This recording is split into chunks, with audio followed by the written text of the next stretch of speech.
Thank you, Sheila.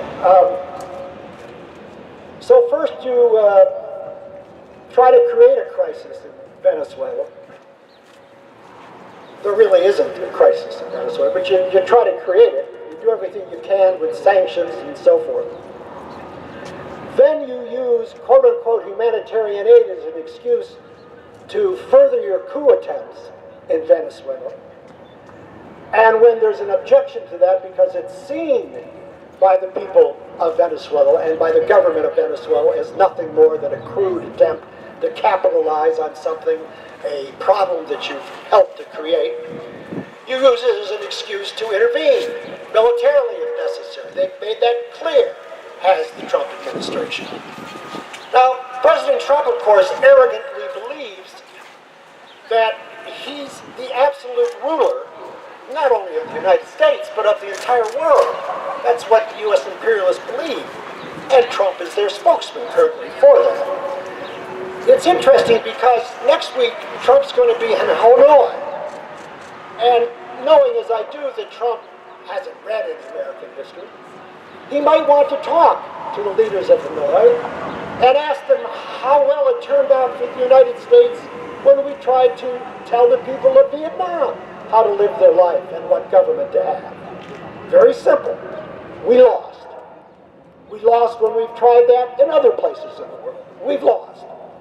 And that shouldn't surprise anyone. I mean, if some foreign government came into our country and decided they were going to decide who the government was for us, I dare say the people of this country would resist. It's not a novel idea.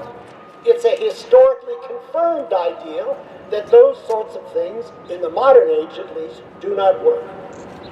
Perhaps more to the point, the United States simply does not have any right to intervene militarily, financially, or politically in the affairs of Venezuela. No right to support one side or the other in the current political conflict in Venezuela.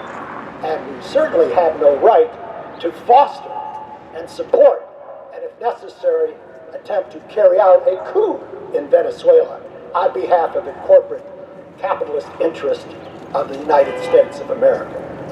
And so, the National Lawyers Guild joins with others gathered here today as we urge everyone to gather in huge numbers on March the 16th at Pershing Square to show to this government that if they continue with their efforts to dictate to the people of Venezuela who shall govern them, that the same kind of massive movements that greeted them around Vietnam or greeted them around Iraq is ready to greet them again, to impose them again, to say with one huge, massive voice, no sanctions, no coup, freedom for the people of Venezuela to determine their own future. Thank you. Thank you so much. So again, please join us on March 16th, 2 p.m., Pershing Square, to demand U.S. hands off Venezuela. No to the coup. The U.S. does not have the right to select other countries' leaders. No to sanctions, oil embargo, and economic war on Venezuela that aims to cause the suffering of ordinary people in the country. No to intervention and war from U.S. And their proxies in the region.